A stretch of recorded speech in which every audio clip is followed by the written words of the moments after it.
الحمد لله نحمده ونستعينه ونستغفره ونعوذ بالله من شرور أنفسنا ومن سيئات أعمالنا من يهده الله فلا مضل له ومن يضلله فلا هادي له أشهد أن لا إله إلا الله وحده لا شريك له وأشهد أن محمدا عبده ورسوله أرسل رسوله بالهدى ودين الحق ليظهره على الدين كله ولو كره المشركون أما بعد قال الله تعالى في قرآنه الكريم أعوذ بالله من الشيطان الرجيم بسم الله الرحمن الرحيم يا أيها الذين آمنوا اتقوا الله حق تقاته ولا تموتن إلا وأنتم مسلمون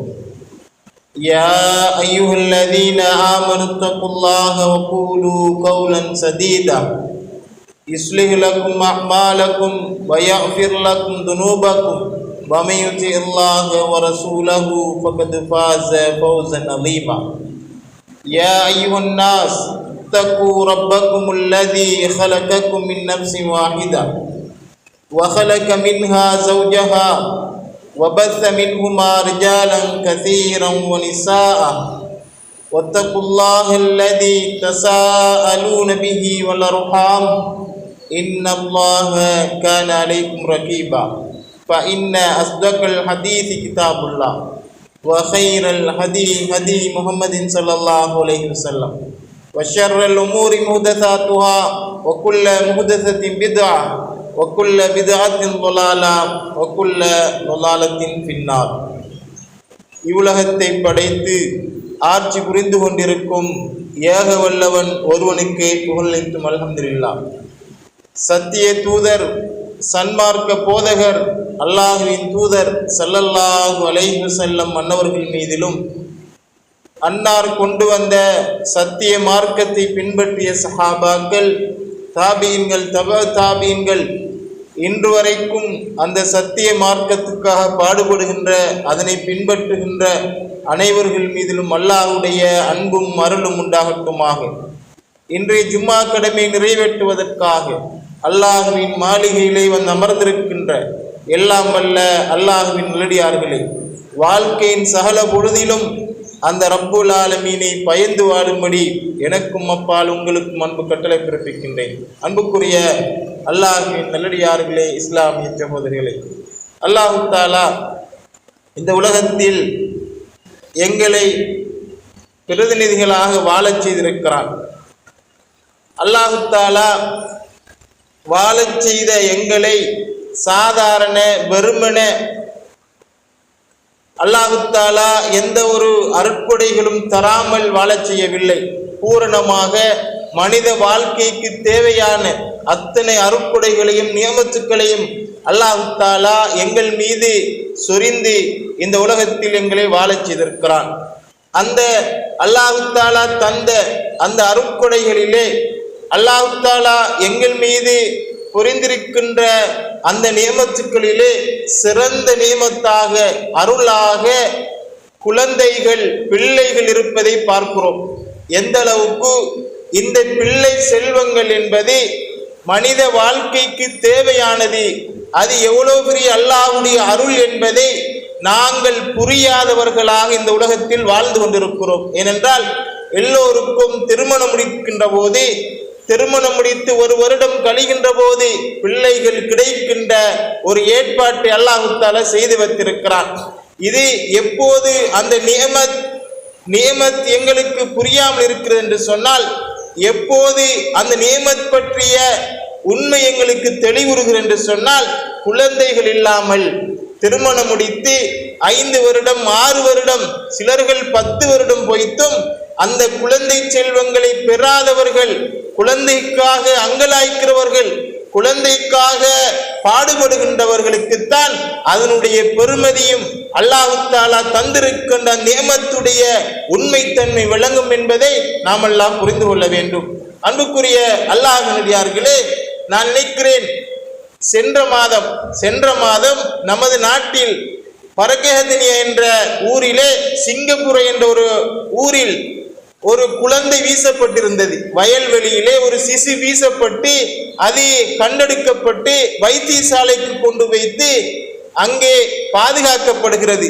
பாதுகாக்கப்படுகின்ற போது அந்த குழந்தையை கேட்டு கிட்டத்தட்ட வைத்தியசாலைக்கு 100க்கும் மேற்பட்ட அப்ளிகேஷன்கள், எனக்கு அந்த குழந்தையை தாருங்கள், நான் வளர்க்கிறேன், நான் பராமரிக்கிறேன் என்று அந்த குழந்தையை தத்தெடுப்பதற்காக பல்வேறு இடங்களில் இருந்து தேசிய ரீதியிலே அந்த குழந்தை வேண்டும் என்கின்ற ஒரு தேவைப்பாடை மக்கள் சொன்ன செய்தியை நாங்கள் பார்த்தோம். அந்த குழந்தையை நமது நாட்டைச் சேர்ந்த ஜெர்மனியிலே வசிக்கக்கூடிய ஒரு தம்பதியினர் அந்த குழந்தையை தத்தெடுத்து போனார்கள். அன்புக்குரிய அல்லாஹ்வியார்களே, ஏன் இதனை சொல்லுகிறேன் என்று சொன்னால், ஒரு குழந்தை வயல்வெளியில் வீசப்பட்டிருக்கின்ற போது அந்த குழந்தையின் தாய் யாரு, தந்தை யாரு, குடும்பம் யாரு என்று தெரியாத ஒரு குழந்தையை கூட, யார் பெற்ற குழந்தையை கூட குழந்தை இல்லாதவர்கள் நாங்கள் வளர்ப்போம், அந்த குழந்தைக்கு எதிர்காலத்தை கொடுப்போம் என்று யோசிக்கிறார்கள் என்று சொன்னால், அப்ப இந்த குழந்தை, அந்த பிள்ளைகள் எந்த அளவுக்கு செல்வமாக அருளாக அல்லாஹ் தஆலா எங்களுக்கு தந்திருக்கிறான், அதனை நாங்கள் இந்த உலகத்தில் மறந்து வாழ்கிறோம். அன்புக்குரிய அல்லாஹ்வியார்களே, அல்லாஹ் தஆலா திருமறையிலே சொல்லுகின்ற போது, இந்த பிள்ளை செல்வங்களை அல்லாஹ் தஆலா சொல்லுகின்ற போது, அது உங்களுடைய கண்குளிர்ச்சிகள், அது உங்களுக்கு அல்லாஹ் தஆலா தந்திருக்கின்ற அருள், அது உங்களுக்கு அல்லாஹ் தஆலா தந்திருக்கின்ற கொடை என்று அல்லாஹ் தஆலா திருமறையில் இந்த குழந்தைகளை பற்றி அழகான வசனங்களை சொல்லுவதை பார்க்கிறோம். அன்புக்குரிய அல்லாஹ்வியார்களே, அப்ப அந்த அளவுக்கு அருளாக இந்த குழந்தைகளை அல்லாஹ் தஆலா எங்களுக்கு தந்திருக்கிறான். இப்படி தரப்பட்டிருக்கின்ற இந்த பிள்ளைகள் நாளை மறுமையில் நம்மிடத்தில் விசாரிக்கப்படுவார்கள். உங்களுக்கு பிள்ளைகளை தந்தோம், உங்களுக்கு 2-3 பிள்ளைகளை தந்தோம், நிறைய இந்த பிள்ளை செல்வத்தை தந்தோம், இவர்களை நீங்கள் எப்படி வளர்த்தீர்கள் என்ற விசாரணை நாளை மறுமையில் இருக்கிறது. இதில் யாரும் தப்ப முடியாது. நாங்கள் சாட்டு போக்கு சொல்லி இதிலிருந்து தப்பி விடுகின்ற ஒரு பொறுப்பு கிடையாது.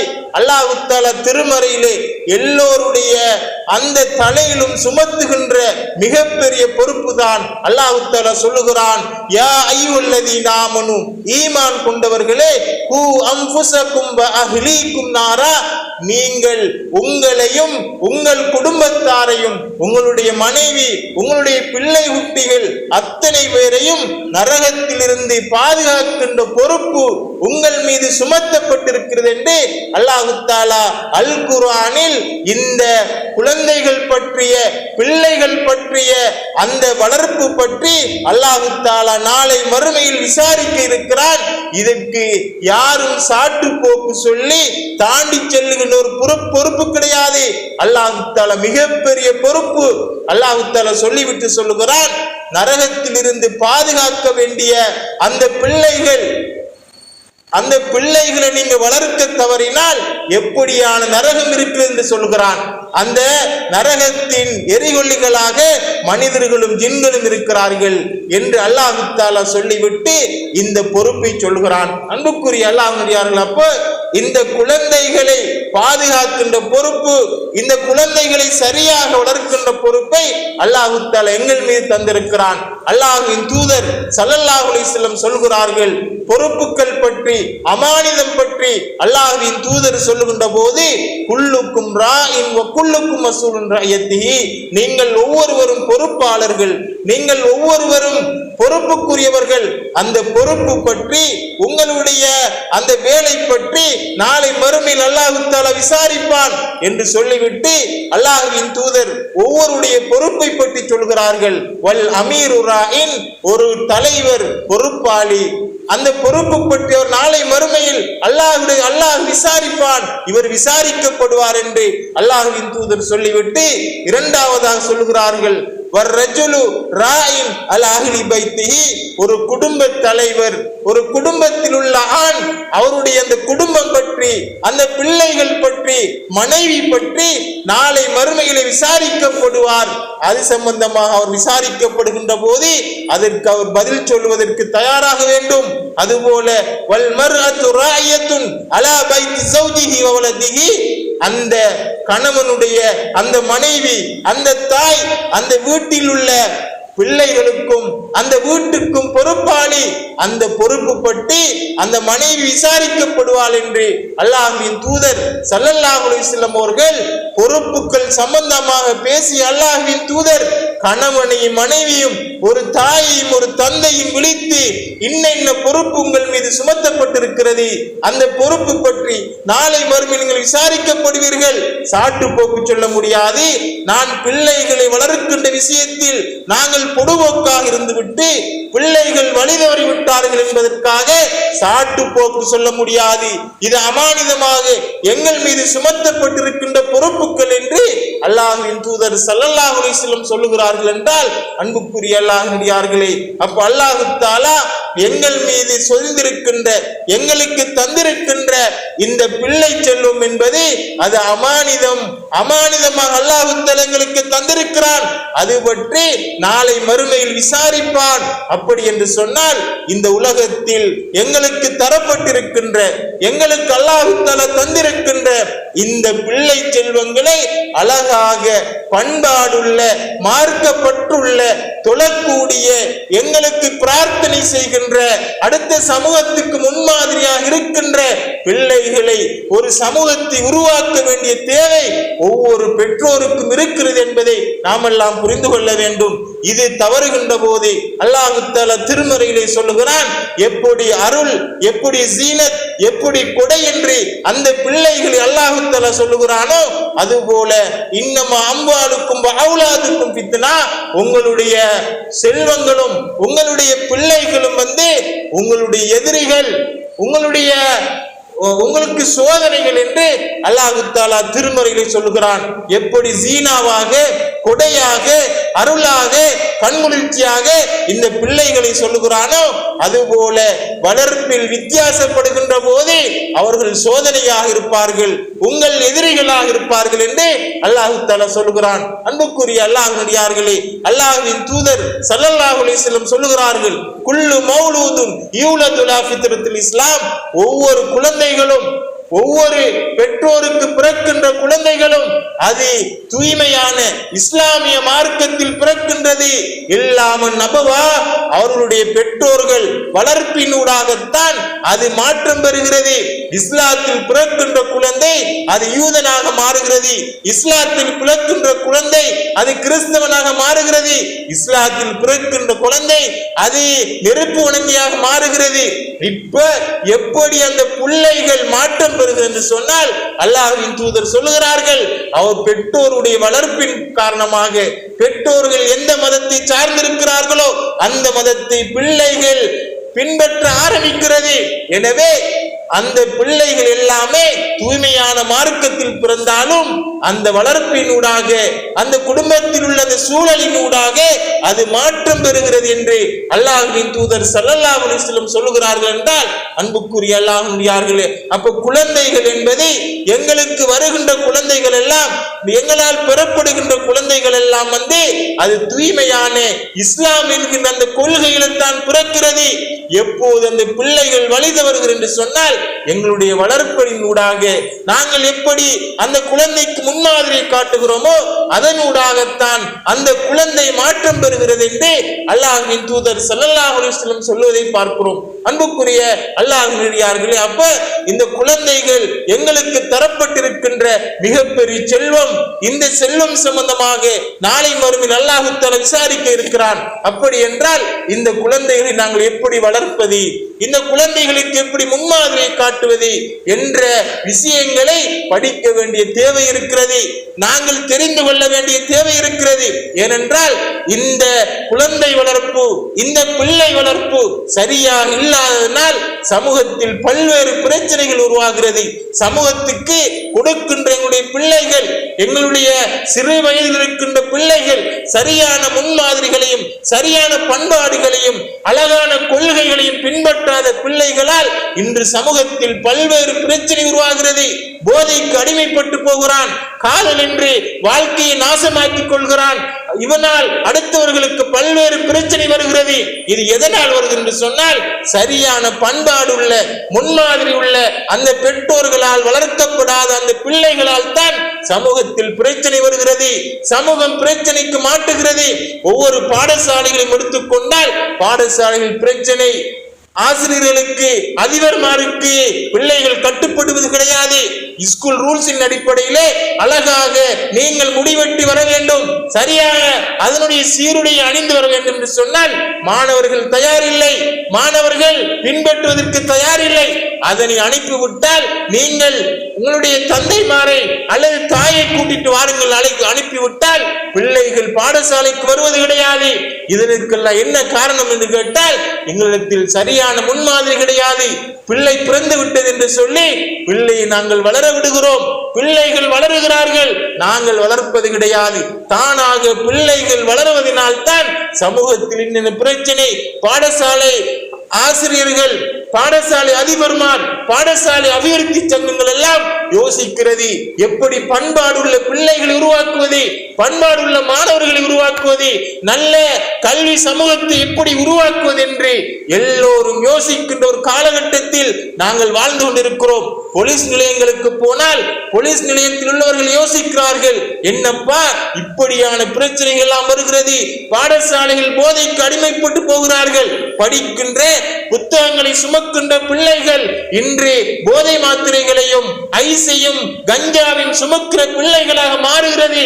என்ன காரணம் என்று கேட்டால் பிள்ளைகள் வளர்க்கின்ற விடயத்தில் பிள்ளைகளுக்கு கொடுக்க வேண்டிய முன்மாதிரிகள் சரியாக கொடுக்கப்படாதால் பிள்ளைகள் அந்த சமூகத்துக்கு கொடுக்கப்படுகின்ற பிள்ளை சரியான வாழ்க்கை திட்டம் இல்லாதால், சரியான முன்மாதிரி இல்லாதால் அந்த பிள்ளை மாறி போவதை பார்க்கிறோம். அன்புக்குரிய அல்லாஹ்வினர்களே, முதலாவதாக இஸ்லாம் சொல்லுகின்ற அழகான பிள்ளை வளர்ப்புக்கு இஸ்லாம் சொல்லுகின்ற முதலாவது அம்சம் என்ன தெரியுமா? உங்களுடைய பிள்ளை பிறந்து விட்டது என்று சொன்னால் நீங்கள் அழகான பேரை வைக்க வேண்டும். பிள்ளை பிறந்து விட்டது என்று சொன்னால் அழகான பேரை வைக்க வேண்டும்.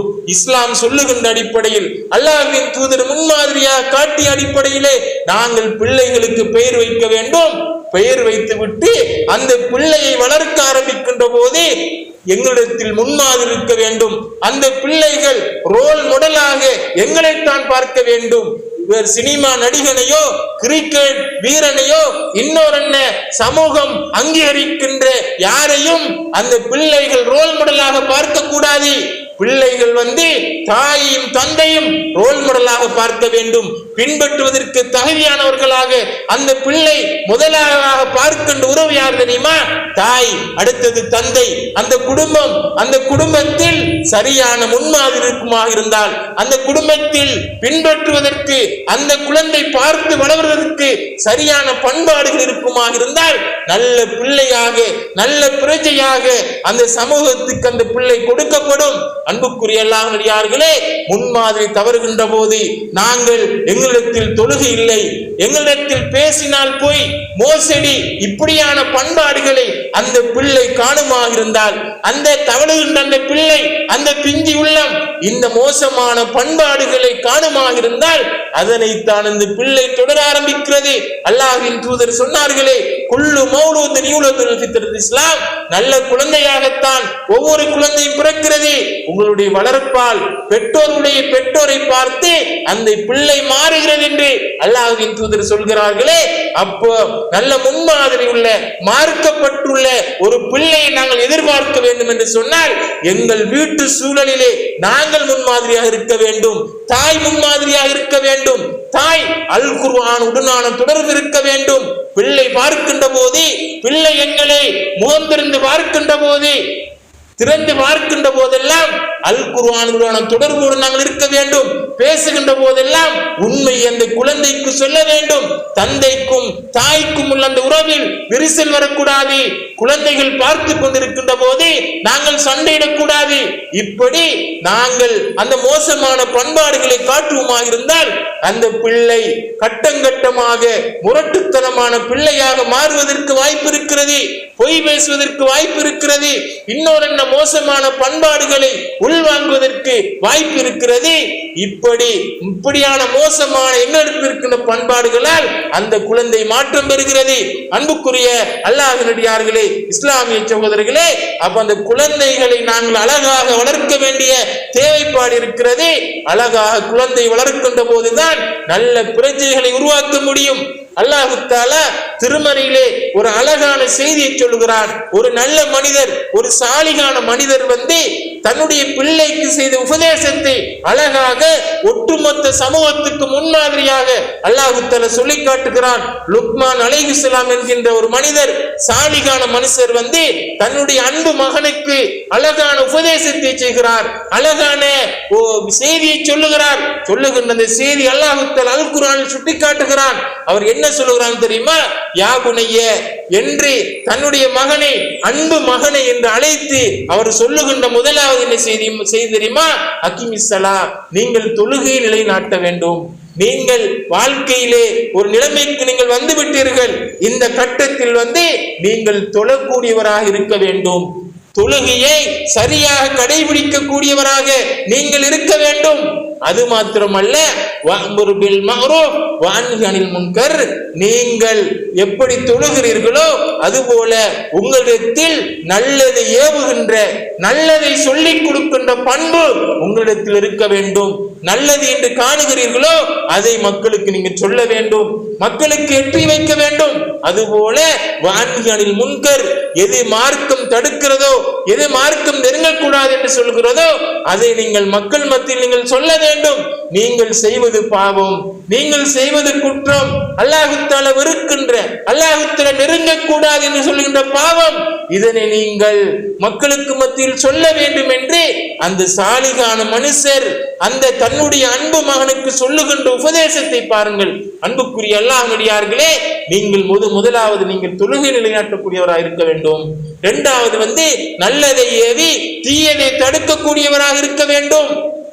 அடுத்தது வலா தம்சி ஃபில் அர்லி மர்ஹா, நீங்கள் அடுத்தவரை பார்த்து, உங்களுடைய நண்பர்களை பார்த்து, உங்களுடைய ஊராரை பார்த்து, உங்களுடைய குடும்பத்தாரை பார்த்து நீங்கள் முகம் திருப்பி வாழக்கூடாது.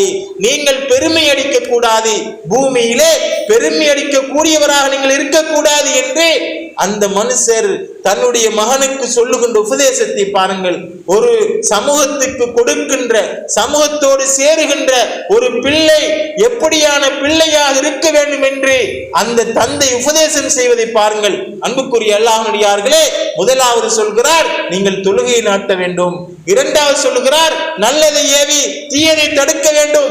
மூன்றாவது சொல்கிறார் நீங்கள் மக்களோடு மக்களாக இருக்கின்ற போது நீங்கள் முகம் திருப்பி வாழக்கூடாது, அவரோடு பழகக்கூடாது, இவரோடு பழகக்கூடாது, அவர் பொருளாதாரத்தில் தாழ்ந்தவர், கல்வியிலே தாழ்ந்தவர், மட்டகரமானவர் என்று நீங்கள் யாரையும் பார்க்க கூடாது, எல்லோரோடும் நீங்கள் பண்போடு நடக்க வேண்டும் என்று சொல்லிவிட்டு வலா தம்சி ஃபில் அர்லி மர்ஹா, பூமியிலே நீங்கள் ஆளுகின்ற போது பெருமை அடித்தவனாக நீங்கள் இருக்கக்கூடாது என்று அந்த மகனுக்கு அவர் செய்த உபதேசம். அதே மாதிரி தொடர்ந்து சொல்கிறார் நீங்கள் பூமியிலே நடக்கின்ற போது நீங்கள் நடுநிலையை கடைபிடிக்க வேண்டும். பூமியில் நடக்கின்ற போது நீங்கள் நடுநிலையாக நீங்கள் நடக்க வேண்டும். அதுபோல நீங்கள் அடுத்தவர்களோடு பேசுகின்ற போது சத்தத்தை உயர்த்தி நீங்கள் பேசக்கூடாது, நீங்கள் தாழ்மையாக பேச வேண்டும் என்று அந்த சாலிகான லுக்மான் அலைஹிஸ்ஸலாம் தன்னுடைய அன்பு மகனுக்கு செய்த உபதேசம், செய்த அந்த செய்தியை அல்லாஹ் தஆலா ஒட்டுமொத்த சமூகத்துக்கு முன்மாதிரியாக சொல்லி காட்டுகிறான். எங்களிடத்திலிருந்து வளர்ந்த அந்த பிள்ளை சமூகத்துக்கு போய் சேருகின்ற போது, 8ஆம் ஆண்டு 10ஆம் ஆண்டு படிக்கின்ற பிள்ளையாக மாறுகின்ற போது, தொழக்கூடிய வயது வருகின்ற போது அந்த பிள்ளைக்கு இருக்க வேண்டிய பண்பாடுகளை பற்றி அந்த தந்தை அந்த மகனுக்கு சொல்லிக் கொடுக்கிறார். அல்லாஹ் தஆலா அவர் சொன்ன அந்த செய்தியை, அவர் மகனுக்கு கற்றுக் கொடுத்த அந்த முன்மாதிரியை ஒட்டுமொத்த சமூகத்துக்கும் அல்லாஹ் தஆலா சுட்டி காட்டுகிறான்.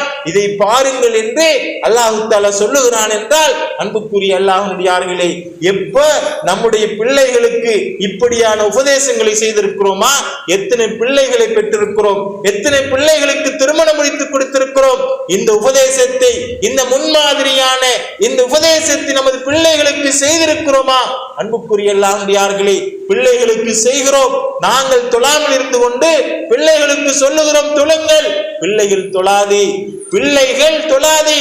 பிள்ளைகளுக்கு ரோல் மாடல் நாங்கள் தொழுதால் பாங்கு சொல்லப்படுகின்ற போது வாருங்கள் மகன் என்று மகனையும் கூட்டிக் கொண்டு நாங்கள் பள்ளிக்கு வருமாக இருந்தால் அந்த பிள்ளை தொழும்.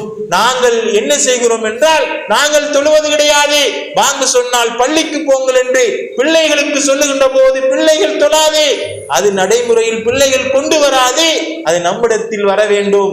நாங்கள் அந்த முன்மாதிரியை கொண்டிருக்க வேண்டும். அல்லாஹ்வின் தூதர் சொன்னார்கள், உங்களுடைய பிள்ளை 7 வயது அடைந்து விட்டது என்று சொன்னால் அந்த பிள்ளைக்கு தொழுவதற்கான இதை சொல்லிக் கொடுங்கள், தொழுகை முறையை கற்றுக் கொடுங்கள். அவன் 10 வயது அடைந்து விட்டான் என்று சொன்னால் 10 வயது அடைந்தும் அவர் தொழவில்லை என்று சொன்னால் அவருக்கு தண்டியுங்கள், கண்டித்து அவரை தொழ வையுங்கள் என்று அல்லாஹ்வின் தூதர் ஸல்லல்லாஹு அலைஹி வஸல்லம் அவர்கள் ஒரு பிள்ளையை எப்படி தொழ பழக்குவது என்கின்ற அழகான முறையை சொல்லி காட்டுகிறார்கள். ஆனால் அதற்கு மாற்றமாக நாங்கள் செய்கிறோம். பிள்ளைகளை தொழுவதற்காக நாங்கள் அனுப்புகிறோம், நாங்கள் போவது கிடையாது.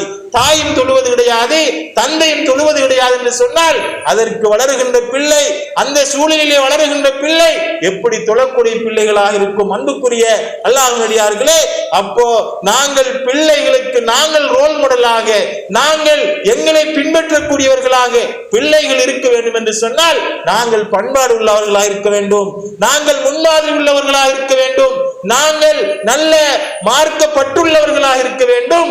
அப்படி இருந்தால்தான் அந்த பிள்ளைகள் எங்களிடத்தில் உள்ள முன்மாதிரிகளை பெற்று படிக்கும் என்பதை நாம் எல்லாம் புரிந்து கொள்ள வேண்டும். அன்புக்குரிய அல்லாஹ்வியார்களே, இன்று பிள்ளைகள் மோசமாக வளர்வதற்கான பல்வேறு காரணங்கள் இருக்கிறது. இன்றைய சூழலில் சிறிய பிள்ளைகள் வளர்வதற்கு, மோசமான பண்பாடுகளை பின்பற்றுவதற்கு மிக முக்கியமான சில காரணங்கள் இருக்கிறது. அதிலே ஒன்றுதான் எங்களுடைய பிள்ளைகள் எங்களுடைய வேலைகளை செய்து கொள்வதற்காக, எங்களுக்கு பிரச்சனையாக பிள்ளைகள் இருக்கக்கூடாது என்பதற்காக அந்த பிள்ளைகளுக்கு நாங்கள் போன்களை கையிலே கொடுக்கின்ற ஒரு நிலைமையை, ஒரு மோசமான நிலைமையை நம்முடைய சமூகத்தில் பார்க்கிறோம். தாய்மார்கள் தன்னுடைய வேலையை நாளாந்தம் செய்து கொள்வதற்கு பிள்ளைகள் எங்களுக்கு இடையூறாக இருக்கக்கூடாது, கரைச்சலாக இருக்கக்கூடாது என்பதற்காக ஸ்மார்ட் போன்களை தன்னுடைய பிள்ளை கையில் கொடுப்பதை பார்க்கிறோம். அந்த பிள்ளை போனுக்கு எடிட் ஆகிறது. எப்படி ஒருவன் ஐஸுக்கு எடிட் ஆகிறானோ, ஒரு போதைக்கு அடிமையாகிறானோ, அதுபோல இந்த பிஞ்சு உள்ளம் அந்த போனுக்கு அடிமையாகிறது. அந்த போனுக்கு அடிமையாகிற அந்த பிள்ளை நாளாந்தம் அந்த போனை பார்த்து பார்த்து வருகின்ற அந்த பிள்ளை நாளடைவில் அந்த போன் இல்லாமல் இருக்க முடியாத ஒரு சூழல் இன்று நிறையவே உருவாகி இருக்கிறது. யாரை பார்த்தாலும் எல்லோரும் சொல்லுகின்ற ஒரு குற்றச்சாட்டு தான், பிள்ளைகள் போன் இல்லாமல் இருக்க மாட்டிருக்கிறார்கள்.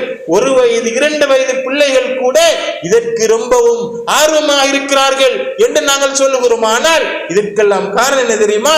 அந்த பிள்ளைகளுக்கு போனை கொடுத்து பழக்கி விட்டோம். கொடுக்கின்ற போது அந்த போனுக்கு அந்த பிள்ளை எடிட் ஆகி விடுகிறது. அந்த போனிலே பல்வேறு நிகழ்ச்சிகள், பல்வேறு பார்க்க முடியாத அம்சங்கள் எல்லாம் அதில் வரும். அந்த பிள்ளைகள் நாளடைவில் அதை பார்க்க ஆரம்பித்தால் அந்த பிள்ளைகளுடைய பழக்க வழக்கங்கள் மோசமாக மாறும். அன்புக்குரிய அல்லாஹ்வியார்களே, ஒரு முஸ்லிம் பாடசாலையில் நடந்த ஒரு முக்கியமான ஒரு நிகழ்வு தான். ஒரு மாணவன் 6ஆம் ஆண்டு படிக்கின்ற ஒரு மாணவன், அந்த மாணவன் வீட்டிலே போனுக்கு பழக்கப்பட்டு போனை பார்த்து பார்த்து அவனால் இருக்க முடியாத ஒரு சூழலுக்கு தள்ளப்படுகிறான்.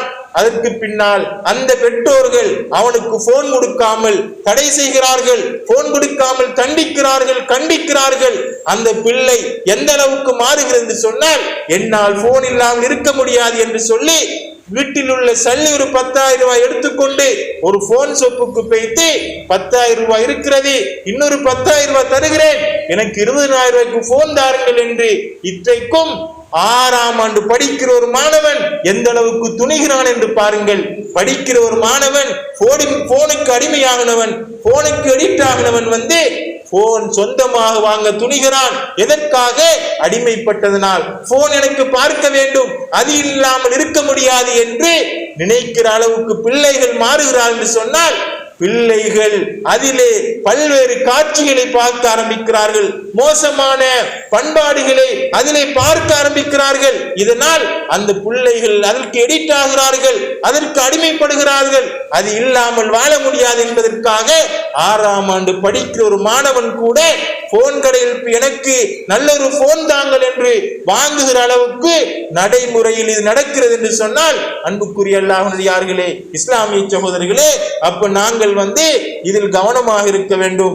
பிள்ளைகளுக்கு போன்களை கொடுப்பதில் இருந்து நாங்கள் பிள்ளைகளை விட்டு தடுத்து வைத்துக் கொள்ள வேண்டும். அப்படித்தான் நாங்கள் பிள்ளைகளை வளர்ப்போமாக இருந்தால் பிள்ளைகள் முன்மாதிரியான பிள்ளைகளாக வரும். அடுத்தது என்று கேட்டால், பிள்ளைகளுக்கு நாங்கள் நிறைய பணத்தை கொடுக்கிறோம். சிலர்கள் பெருமைக்காக சொல்லுவார்கள், நான் உழைப்பதெல்லாம், நான் சம்பாதிப்பதெல்லாம் என்னுடைய பிள்ளைக்காகத்தானே, நான் பிள்ளைக்கு தானே நான் சம்பாதித்திருக்கிறேன், அதற்கு தான் கொடுக்க வேண்டும் என்று சின்ன வயதிலேயே பாடசாலைக்கு செல்லுகின்ற 4ஆம் ஆண்டு 5ஆம் ஆண்டு படிக்கிற பிள்ளைகளுக்கும் 500 ரூபாயும் 1000 ரூபாயும் பாடசாலை கொடுத்து விடுவார்கள். அது மாத்திரமல்ல, அந்த பிள்ளைகளுக்கு பைக்குகளை வாங்கி கொடுப்பார்கள். பிள்ளைகள் மோட்டார் சைக்கிள்களை அவர்கள் ஸ்கூலுக்கு செல்ல வேண்டும், அவர்கள் மேலதிக வகுப்புகளுக்கு செல்ல வேண்டும், அவருடைய தேவைகளை நிவர்த்தி செய்ய வேண்டும் என்பதற்காக பைஸ்கில்களை வாங்கி கொடுக்கிற ஒரு சூழலை பார்க்கிறோம். நம்முடைய முஸ்லிம் கிராமங்களில், முஸ்லிம் பிரதேசங்களில் இது நிறையவே இருக்கிறது. அது ஒரு பக்குவப்படாத வயதில், ஓடுவதற்கு தகுதி இல்லாத வயதில் பெரும் பெரும் பைக்கில்களை நாங்கள் வாங்கி கொடுப்போமாக இருந்தால் அது பல்வேறு சோதனை எங்களுக்கு தருகிறது. ஒவ்வொரு கிராமத்திலும் நடக்கிற அசம்பாவிதங்களை பாருங்கள். எத்தனை எக்ஸிடென்ட் நடக்கிறது, எத்தனை பேர் மரணித்திருக்கிறார்கள். வாழ வேண்டிய வயது 18 வயது, 17 வயது, 15 வயது, தகுதிக்கு மீறிய பைஸ்கில்களை, அது எவ்வளவு பெருமதியான பைக் தெரியுமா? 5 லட்சம், 10 லட்சம், 8 லட்சம் என்று அந்த பிள்ளைகளுக்கு பைக்கை வாங்கி கொடுக்கின்ற போது பிள்ளைகளை நாங்கள் கவனிக்கிறோம், பிள்ளைகள் மீது நாங்கள் இரக்கம் என்று சொல்லி அதனை செய்கிறோம். ஆனால் பிள்ளைகள் பெற்றோருக்கு கட்டுப்படாத ஒரு நிலைமைக்கு அந்த பிள்ளைகள் மாறுகிறது. எப்போது திறந்த பொருளாதாரத்தை, பிள்ளைகளுக்கு தேவையான அத்தனை வசதிகளையும் நாங்கள் செய்து கொடுக்கின்ற போது பிள்ளைகள் எங்களுக்கு கட்டுப்படாது, நாங்கள் சொல்லுவதை கேட்காது, பள்ளிக்கு போய் என்று சொன்னால் போகாது. சிலர்களுடைய முறைப்பாடுகளை கேட்டு பாருங்கள், பிள்ளை தந்தைமாருடைய, தாய்தந்தர்களுடைய அங்கலாய்ப்பை கேட்டு பாருங்கள். என்னுடைய பிள்ளை என்னோடு தொழக்கூடியவன், சுபஹுக்கு எழுப்பினால் என்னோடு ஜமாத்தோடு தொழக்கூடியவன், மார்க்க வகுப்புகள் பயான் நிகழ்ச்சி என்று சொன்னால் என்னோடு உட்கார்ந்து அந்த நிகழ்ச்சி முடிவரைக்கும் இருந்த அந்த பிள்ளை இன்று எனக்கு கட்டுப்பட மாட்டிருக்கிறது, நான் சொல்வதை கேட்காமல் இருக்கிறது, தொழ வர மாட்டிருக்கிறான் என்று அந்த அங்கலாய்க்கிற, கவலைப்படுகிற பெற்றோர்களை பார்க்கிறோம். அவர்களை தேடி பார்த்தால் ஏன் அந்த பிள்ளை கட்டுப்படாமல் இருக்கிறது என்று பார்த்தால் அவர் நிறைய பிள்ளைக்கு செய்திருப்பார். விவசாய நிலங்களை எடுத்து, ஏக்கர் கணக்கில் எடுத்து நான் செலவழிக்கிறேன், அதில் வருகின்ற இலாபம் உனக்கு எத்தனை லட்சம் என்றாலும் அதனை எடுத்துக்கொள் என்று அப்படி பிள்ளைகளை வளர்ப்பதினூடாக 15 லட்சம், 10 லட்சம் ஒவ்வொரு அறுவடையிலும் லாபம் வருகின்ற போது அந்த பிள்ளை பணத்தை காண ஆரம்பிக்கிறது. அவனுக்கு வேண்டிய பைஸ்களை வாங்குகிறான், தேவையான போன்களை வாங்குகிறான். 15, 16, 18 வயது படிக்கின்ற அந்த பிள்ளைகள் 3 லட்சம் பெருமதியான போன்களை பாவிக்கிறார்கள். அந்த அளவுக்கு பிள்ளைகளுக்கு அந்த பெற்றோர்கள் இடம் கொடுத்து விட்டு தொழமாட்டிருக்கிறார்கள். என்னுடைய சொல்லை கேட்காமல் இருக்கிறார்கள்.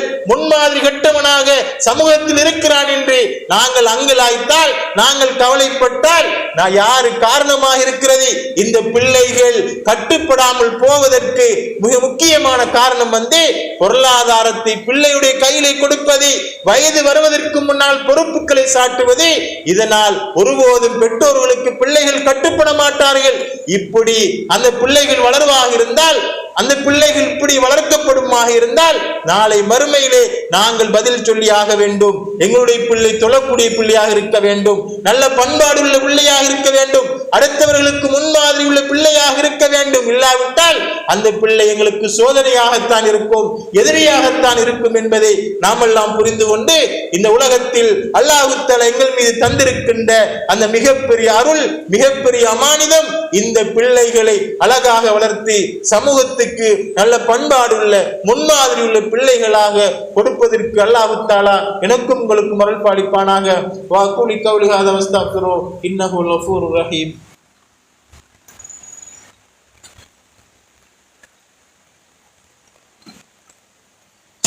அல்ஹம்துலில்லாஹ் வஸ்ஸலாத்து வஸ்ஸலாமு அலா ரசூலில்லாஹ் முஹம்மது இப்னு அப்துல்லாஹ் அம்மா பஅத். அன்புக்குரிய அல்லாஹ்வின் நல்லடியார்களே, இஸ்லாமிய சகோதரர்களே, அல்லாஹ் தஆலா எங்கள் மீது தந்திருக்கின்ற, எங்கள் மீது சொரிந்திருக்கின்ற இந்த அருள்களிலே மிகப்பெரிய அருளாக இருக்கின்ற இந்த குழந்தை செல்வங்களை, இந்த பிள்ளை செல்வங்களை நாங்கள் அழகாக பண்பாடுள்ள பிள்ளைகளாக நாங்கள் வளர்க்க வேண்டும். எப்போதுமே சிறு வயதிலிருந்து வளருகின்ற பிள்ளையை அது கட்டங்கட்டமாக நம்மோடு இருக்கின்ற பிள்ளையாகத்தான் அதனை நாங்கள் பார்க்க வேண்டும். பிள்ளைகளோடு நெருக்கமாக இருந்து நாங்கள் பழக வேண்டும். எப்படி நண்பர்களோடு நெருக்கமாக இருந்து பழகுகிறோமோ அதுபோல பிள்ளைகளோடு நாங்கள் நெருக்கமாக இருந்து பழக வேண்டும். அவர்களோடு நகைச்சுவையாக பேச வேண்டும், அவர்களோடு விளையாட வேண்டும், அவர்களை கொஞ்ச வேண்டும், இரக்கமாக நடக்க வேண்டும். இப்படி நடக்கின்ற போதுதான் பிள்ளைகள் எப்போதுமே பெற்றோருக்கு கட்டுப்பட்டு நடக்கின்ற பிள்ளைகளாக இருக்கும்.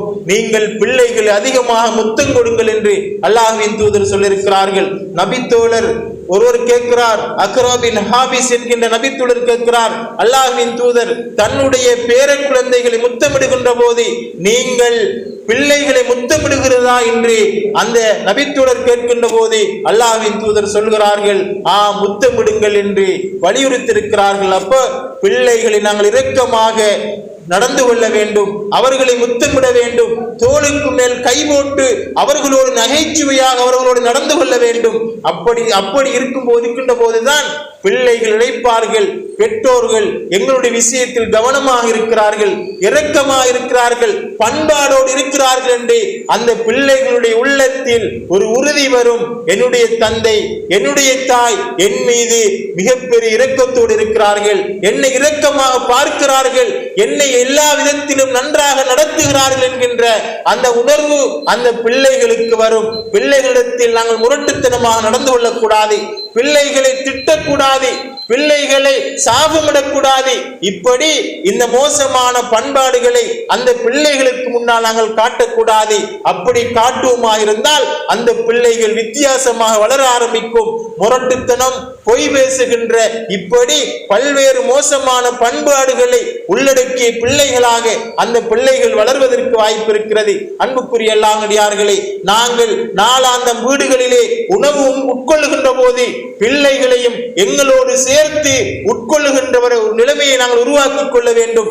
ஒரு சகனில் சாப்பாடு நாங்கள் சாப்பிடுகின்ற போது தாயும் தந்தையும் ஏனைய பிள்ளைகளும் ஒரு தட்டில் இருந்து சாப்பிடுகின்ற போது முதலாவதாக அந்த பிள்ளை தவறு செய்கின்ற, முதலாவதாக அந்த பிள்ளை எங்கன அந்த சாப்பாட்டு ஒழுங்கில் தவறு செய்தால் அதனை சொல்லிக் கொடுத்து திருத்துவதற்கு வாய்ப்பு இருக்கிறது. நாங்கள் சாப்பிடுகின்ற போது சாப்பாட்டின் ஒழுங்கை அந்த பிள்ளைகளுக்கு சொல்லிக் கொடுக்க முடியும். ஏனென்றால் ஏனைய திருமண வைபவங்களிலே, வலிமா வைபவங்களிலே அந்த பிள்ளைகள் பண்பாடு இல்லாமல், ஒழுக்கம் இல்லாமல் சாப்பிடுகின்ற போது அடுத்தவர்கள் சொல்லுவார்கள், இன்னாரின் மகன் சாப்பிட தெரியாது, தின்ன தெரியாது, ஒழுங்கில்லாமல் தின்னுகிறான் என்று திட்டுகின்ற அளவுக்கு எங்களுடைய பிள்ளைகள் இருக்கக்கூடாது. அல்லாஹ்வின் தூதர் அழகான ஒரு முன்மாதிரி காட்டினார்கள். ஒரு சகனிலே சாப்பிட்டு கொண்டிருக்கின்ற போது ஒரு சின்ன பிள்ளை சாப்பாட்டில் முன்னிருந்து சாப்பிடாமல் அங்கும் இங்குமாக எல்லோருடைய பகுதிக்கும் கையை போட்டு சாப்பிடுகின்ற போது அல்லாஹ்வின் தூதர் அவருடைய கையை பிடித்து, மகனே, நீங்கள் சாப்பிடுகின்ற போது முதலாவது நீங்கள் பிஸ்மி சொல்ல வேண்டும், முதலாவது அல்லாஹ்வின் பெயரை சொல்லி நீங்கள் சாப்பிட வேண்டும், அதே மாதிரி உங்களுடைய பகுதியில் உங்களுடைய பக்கத்தில் இருக்கின்ற சாப்பாட்டை மாத்திரம் தான் சாப்பிட வேண்டும், அங்கும் இங்கும் நீங்கள் கைபோடக்கூடாது என்று அழகான ஒரு உபதேசத்தை அல்லாஹ்வின் தூதர் செய்திருக்கிறார். எனவே இந்த உபதேசத்தை ஒவ்வொரு தாயும் தந்தையும் தன்னுடைய பிள்ளைகளுக்கு செய்ய வேண்டும். ஏனென்றால் அப்படி செய்யாமல் இருந்தால் அடுத்தவர்கள் எங்களுக்கு ஏசுவார்கள், ஒழுக்கங்கட்ட முறையிலே பிள்ளைகளை வளர்த்திருக்கான்னு சொல்வார்கள். இதெல்லாம் நாங்கள் அந்த பிள்ளைகளால் பிள்ளைகளால் பல்வேறு மோசமான செய்திகளை கேட்க வேண்டிய ஒரு நிலைமை வரும். எனவே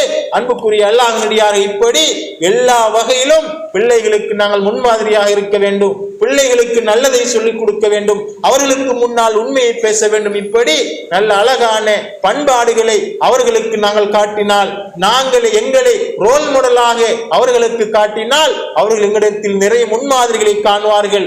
நிறைய பின்பற்றுவதற்கு வாழ்க்கைக்கு தேவையான அத்தனை அம்சங்களும் எங்களிடத்தில் இருக்கும். அப்படி வளர்கின்ற பிள்ளை நல்ல முன்மாதிரியாக நல்ல பண்பாடுள்ள பிள்ளையாக, அது மாத்திரமல்ல நாங்கள் மரணித்து விட்டால் எங்களுக்கு பிரார்த்தனை செய்கின்ற என்னுடைய தந்தை என்னை இரக்கத்தோடு வளர்த்தார், நான் கேட்டதெல்லாம் வாங்கி தந்தார், மார்க்கத்தோடு வளர்த்தார், தொழுகைக்கெல்லாம் என்னை எழுப்பி விடுவார், தஹஜ்ஜுக்கெல்லாம் என்னை எழுப்பி விடுவார், நோன்பு பிடிப்பதற்கு கற்றுத்தந்தார், அல் குர்ஆன் ஓதுவதற்கு முன்மாதிரியாக இருந்தார். இப்படி நாங்கள் மரணித்ததன் பின்னால் அந்த பிள்ளை நினைத்து நினைத்து பெற்றோருக்காக துஆ செய்யும். என்னை தொழ பழக்கி என்னுடைய தந்தை, நோன்பு பிடிக்க பழக்கி என்னுடைய தந்தை, அல் குர்ஆன் ஓதுவதற்கு முன்மாதிரியாக இருந்த தந்தை, சமூகத்தோடு எப்படி பழக வேண்டும், எப்படி சலாம் சொல்ல வேண்டும் என்று பழக்கி தந்த தந்தை இன்று என்னிடத்தில் இல்லை, எனக்கு தந்தை இல்லை, மரணித்து விட்டார், யா அல்லாஹ் இவரை மன்னித்து விடு யா அல்லாஹ், உயர்ந்த சொர்க்கத்தை கொடு யா அல்லாஹ் என்று அந்த பிள்ளை மனம் உருகி பிரார்த்திக்கின்ற போது அல்லாஹ் அந்த பிரார்த்தனை ஏற்றுக்கொள்கிறான் என்று அல்லாஹ்வின் தூதர் சொன்னார்கள். எனவே அப்போ அந்த குழந்தைகளை விட்டு செல்லுகின்ற போது, அந்த பிள்ளைகளை விட்டு செல்லுகின்ற போது எங்களுக்கு பிரார்த்தனை செய்கின்ற, எங்கள் மீது அக்கறை கொண்ட பிள்ளைகளாக விட்டு செல்வதற்கு வல்லவன் ரஹ்மான் எனக்கும் உங்களுக்கும் அருள் பாலிப்பானாக. வாக்கூலி கௌலி ஹாதா வஸ்தக்ஃபிரு இன்னஹு லஃபூருர் ரஹீம்.